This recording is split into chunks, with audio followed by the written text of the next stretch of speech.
Hello. Welcome to our worship facility webinar, Wireless Mics 101, the basics plus some do's and don'ts, presented by Karl Winkler of Lectrosonics. I'm Gene Lass, editor of Worship Facility.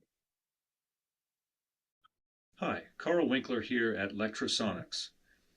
What I'd like to cover today is Wireless 101, some of the basics of using wireless mic systems and some of the most easy traps to fall into, as well as how to overcome these problems. The result should be that your knowledge of wireless mic systems takes you to a place where you can confidently set up and use these systems, have very few issues, and have great sound to boot. So let's get started. There's a great picture of me in the early 1990s with a 100% analog sound system. This is on the banks of the Potomac River in Washington, D.C. on the 4th of July, getting ready for the big concert. At that time, this was the type of wireless mic system that I was using. The Vega system, these were high quality units for their day. They were already a little bit old by the early 1990s though. Still solid system. They offered one frequency. In this case, this one has a frequency of 181.225 megahertz. That's in the high VHF band. And this was a diversity system. Again, good quality, fairly expensive system for its day. Wireless mic systems have evolved tremendously since that time. And here's a picture of me at the White House for a Christmas party where I got to do sound for the president, who joined our band and played saxophone. All right, the first thing I'd like to cover is the electromagnetic spectrum, so we can talk about where wireless mics fit into this continuum. On the far left here, you see radio signals, and then radar, infrared, visible light as part of this, then ultraviolet, X-rays, and so on. And these have a vast range of sizes of waves, everything from, at the far left bottom there, buildings to the size of people, to the size of an insect and a pinpoint, down to extremely small waveforms. And this has to do with propagation. The longer the waves, the longer these signals travel with very little energy. So let's see where wireless mics fit into this whole thing.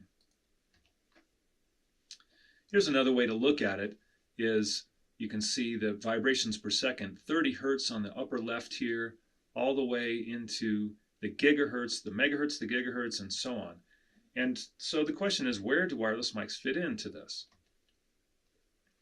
We use wireless mics in the VHF range, which share spectrum with VHF television, the UHF range here from about 470 megahertz to about 600 or a little higher.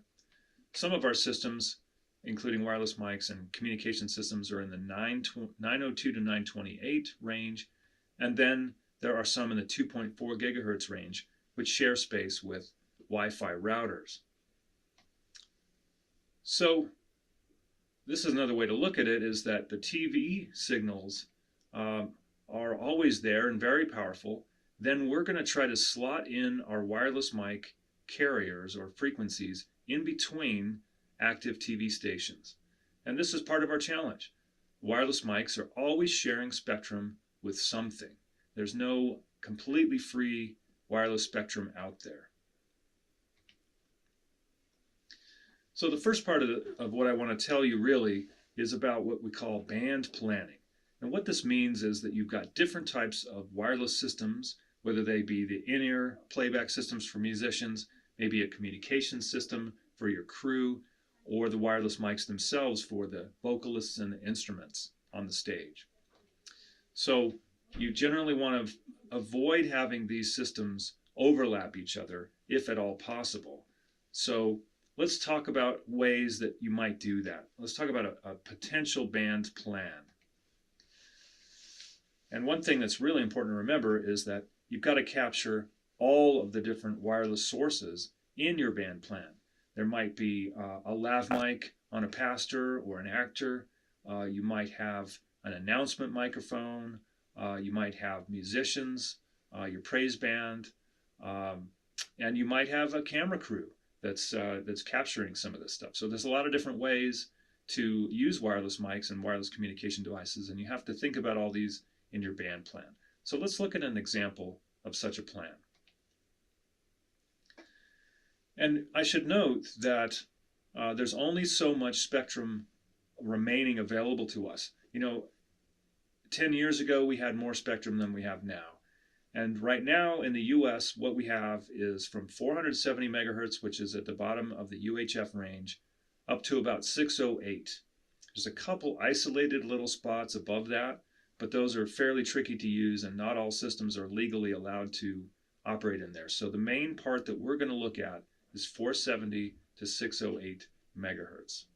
If you have systems still that are older, that are outside of this frequency range, you may need to replace them.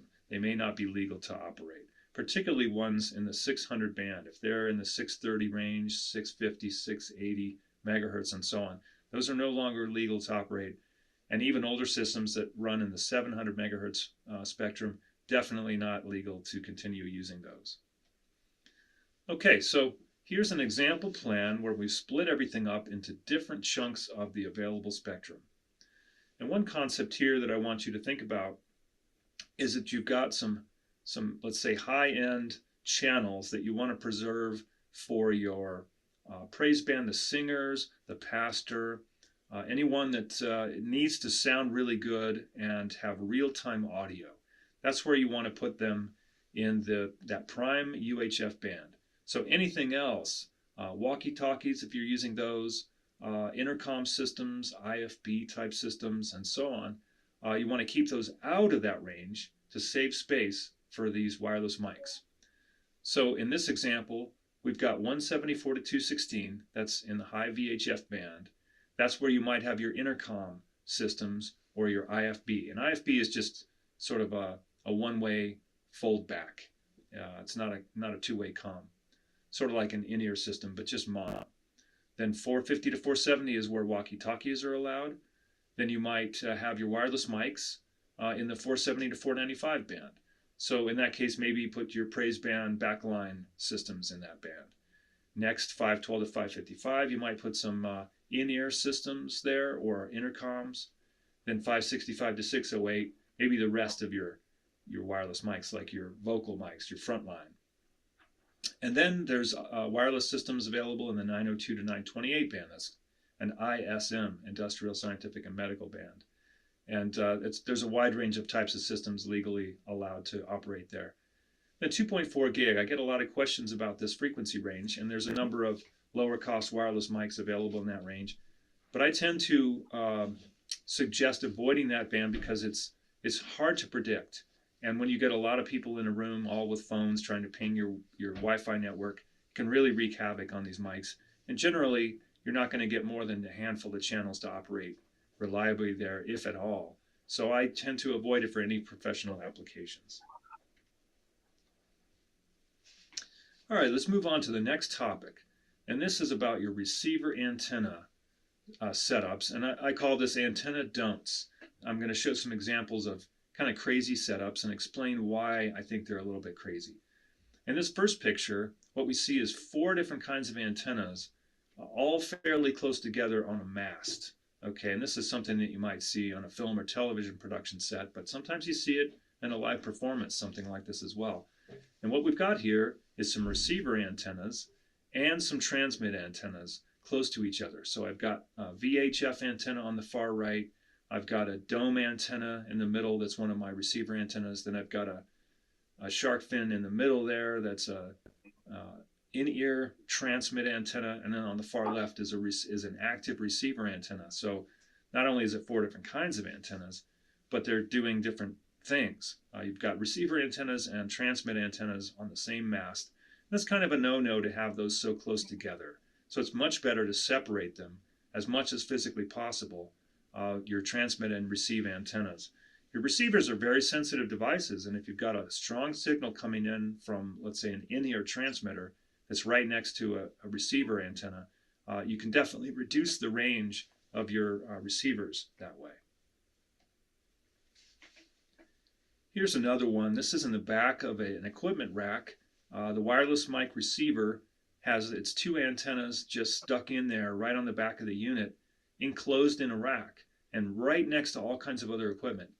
And it's probably no surprise that most electronic equipment radiates a little bit of RF energy because of the microchips inside and the CPUs and DSPs, any sort of high processing speed chips that might be in modern electronics, which is just about everything, generate a low energy field, but when you got antennas that close, you're picking up a lot of noise. So as an example, here is a scan done with a receiver that has antennas inside the rack, just like the one we saw a minute ago. So the simple solution to and that's a lot of RF noise, and trying to overcome that and still get a usable range is not going to be easy. Okay. So by simply taking the antennas out of the rack and remoting them a little ways away, we see a very different scan with a much lower noise floor, and this is a great thing. This would work much better than the system in the previous picture. A couple more antenna don'ts here. Here's some antennas that are mounted behind a metal cage, and you can probably imagine that radio energy doesn't go through metal screens very well. And some of that's going to be dependent on how high the frequency of the system is. If you recall, some of the waveforms are very small, like 2.4 gigahertz. That system is going to have very small waveforms that might go through this metal screen. But VHF, certainly not. And this looks like it's right on the border of UHF not working as well. So I know this is a multi-use facility. Maybe you have something like this in one of your facilities, but it's to be avoided. Those antennas should be mounted outside of that metal cage, and they'll definitely work much better. Something to keep in mind about receiver antennas, or antennas in general, is that they have polar patterns, just like microphones. And they're not universal all the way around the device. They can have different polar patterns depending on which angle you're looking at the antenna. So for instance, a dipole antenna, which is very common, you see them known as a half-wave antenna, could be an external dipole. They're used quite often. They have an omnidirectional pattern in the lateral plane, which means that they're generally considered to be omni antennas. But they do have very strong nulls above and below the antenna. So kind of where you put these still matters, even though they're omnidirectional, which is very similar to omni mics. You know, when we first encounter omnidirectional mics, sort of the idea is, well, it doesn't matter which way they're pointed. Well, it kind of does, because even omni mics have a polar pattern. So pointing them one way versus another will definitely change the way they sound.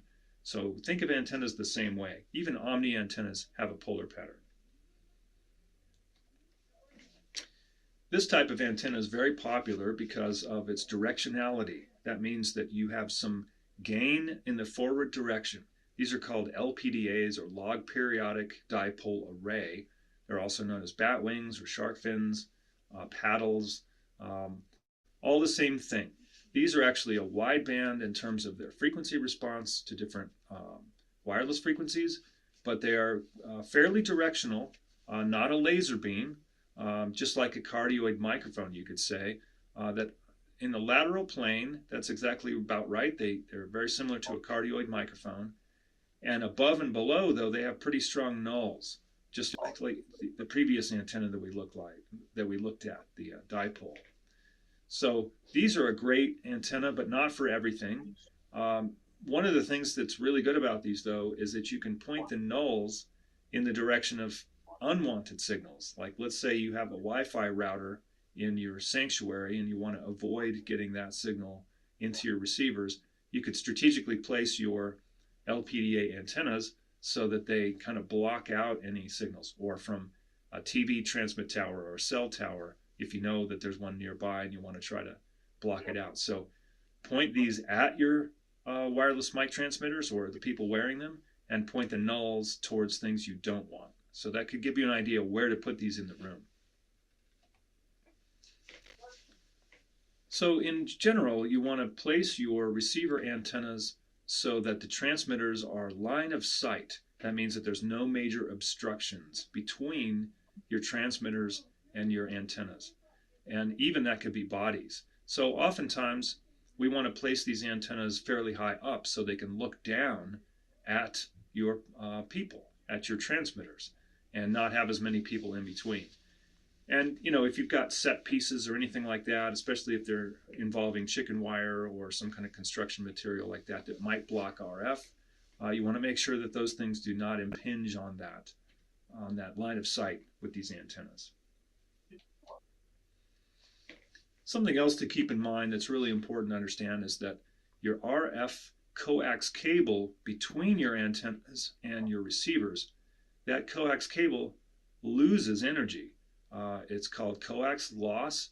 And here's a small table showing 4 different kinds of cable material, and each one has a different kind of loss. At the top there, RG174, that's very skinny cable. It's great for patching different devices within a rack with really short pieces of cable. But you would never want to use a long run of this, even though it's easy to hide it under the carpet or in the corner of a room along the wall. So this stuff loses 27 dB. That's many, many, many times the amount of energy goes into the cable and doesn't come out the other end. When you look at more common cable like RG58, it only loses 12 dB at 100 feet. That's a lot of energy. You think of 3 dB as double the power, and 6 dB as 4 times the power. So you realize that 12 dB, how much loss that represents. So then at the bottom, the RG8AU 9913F7 loses only 3.8 or just under 4 dB at 100 feet. So that's great stuff. However, of course, it's big and heavy and expensive and difficult to hide, difficult to handle. But using low loss cable like that can definitely save you trouble down the road. So here's the thing to keep in mind about your cable runs. You want to think about the antennas having a certain amount of gain, and if they're active antennas, they may have additional gain. And that gain is really only to be used to overcome the loss of cable that we just talked about. So if you got antenna gain or RF amp gain, that should be exactly the same amount as what was lost through the cable, or if you're using passive splitters, for instance. You want to have unity gain between that antenna and your receiver, no more. It's a common misconception that more RF gain equals better performance or more range or more solid signal, and it's not true. You want to have just the right amount of gain in your amplifier, in your antenna system. Here's a quick diagram showing the gains and losses between antennas, splitters, and between those antennas and your receivers. This is a quick way to diagram out how much gain you might need or what kind of cable material you might need. Notice they're using 175 feet of RG58. That's not advisable. And you're going to have a fair amount of loss between 10 dB and 15 dB at your receivers. That's too much. The rule of thumb is you want no more than 4 dB of loss. You might get away with 6, but that's pushing the envelope. So this is far too much. So we'll probably fix the problem by using low loss cable. All right, another very important concept to understand with wireless microphones is that the signals in these transmitters tend to interact within devices, generating false signals. So this is called intermodulation. So if you ever hear someone talk about IMs or intermods, this is what it's about. You take two signals coming into a nonlinear device, such as an RF amplifier in an antenna or even a receiver. You have two signals coming in, and you have a multitude of signals coming out when those signals interact with each other. Now, better designed equipment, meaning more expensive equipment, will generally minimize these intermods. However, they're always there, and the goal is to make sure that you're choosing frequencies that do not step on each other with these intermods. You can see that with only two signals, you've got all these things on the right-hand side. What is it like when you've got 12 wireless mics or 24? In those cases, you literally have millions of these intermods, and it becomes very difficult to figure out where to put your next frequency. And that's where specialized software comes into play. There's third-party softwares, very good packages like IAS that's designed to coordinate large channel counts. I use this software all the time to prepare lists of frequencies that will not interact with each other. I believe this software costs about $500, not cheap. There's some apps that you can get on your phone like Frequency Finder that can help with this too. They're less expensive but less powerful. However, these days, most manufacturers have their own software packages. And the one from Lectrosonics is called Wireless Designer. Other manufacturers have their own. These are designed not only to build a wireless system and keep track of all the components and ultimately monitor your system and see what's happening. But they do the frequency calculations that we talked about to make sure that your wireless mic channels don't interact with each other. These software packages are only as good as you are, though, and so learning them and getting familiar with them is a great idea. And we've got a couple of videos on our YouTube channel that are specialized in how to use Wireless Designer.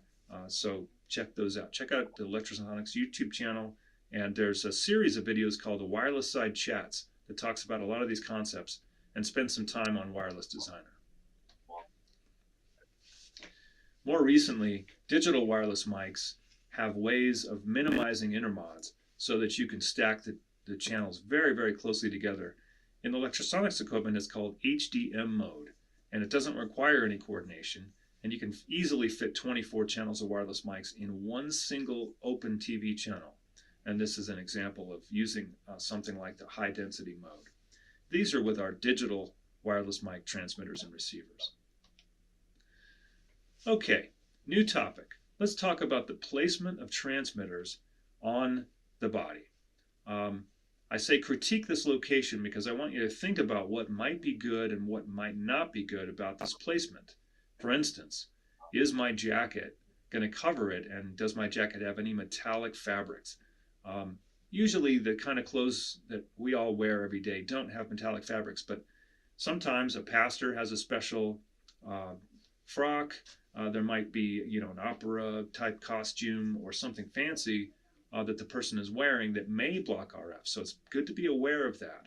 Also, parts of the body, like if my arm is draped over this transmitter, it may block or absorb some of the RF. You may also consider that a really impassioned speaker can sometimes sweat under their, in their undershirt. If your transmitter is contacting the body or a damp undergarment, much of the RF is going to be absorbed and you will lose range. So you need to be careful about that. So here's all the questions you want to ask yourself when you're placing the transmitter on a person's body. And don't forget the part about the line of sight to the receiver antennas. Another way to look at this is that placing a transmitter on a person's body generates a radiating pattern, just sort of like a speaker would have a radiating pattern. It's the opposite of a microphone. So by placing a body pack transmitter on the small of the back of a person who's going to be speaking, has sort of almost like a supercardioid effect whenever they're facing the audience, and that means the transmitted signal is going to be nice and strong behind them. If they turn around, that's going to be the opposite. So something to keep in mind in terms of where your receiver antennas might be placed. All right, let's look at the audio gain structure of a wireless mic system. If you thought you were going to attend a seminar about audio and not talk about gain structure, you might be in the wrong business, okay? So normally, when you're thinking gain structure with a sound system, you're imagining a microphone is plugged into a console. I've got my trim or my gain at the front end that's going to give that microphone gain so that the console can process it effectively. Turn it up too much and you might overload the channel. Turn it up not enough and you've got to make that gain up somewhere else, and you'll bring up the noise.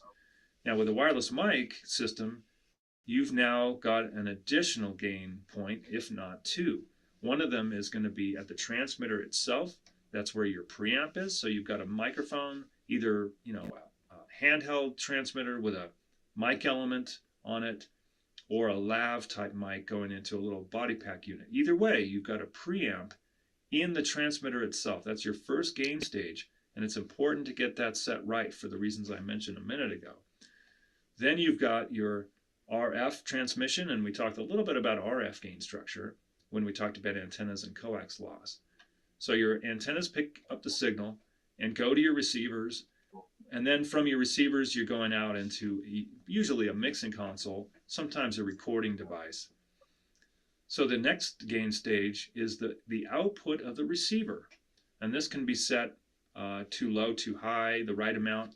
Generally you want to set it to line level out and go into a line level input in the recorder or mixer. The reason for this is that mixers, the internal level is line level. If you're coming out of your receiver mic level, then you're boosting it up again inside the console, and you might add a little bit of noise.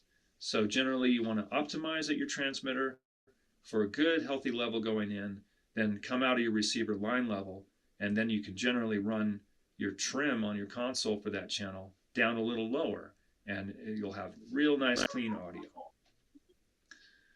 And here's part of why, a wireless mic channel is always going to have a little bit of noise in the channel itself, and this is just physics. So when you don't turn up your gain very much on the transmitter, and then you have to make it up later, you're going to bring the level of that noise up. And by turning it up appropriately at the transmitter, you've got a much healthier signal to work with, and the noise can be fairly well ignored. Okay, let's talk about the most common faults that we see when we take a look at wireless mic systems.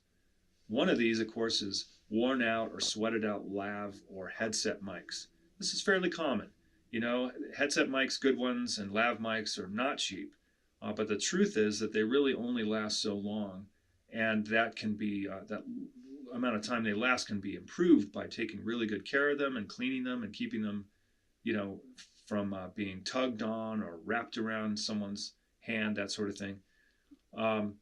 But they do eventually wear out, and it's a good idea to have a regular maintenance budget and planning cycle to replace those lav mics and headset mics. Corroded battery contacts in your transmitters, that's a very common thing. You should never leave the batteries in there, especially for any type of storage.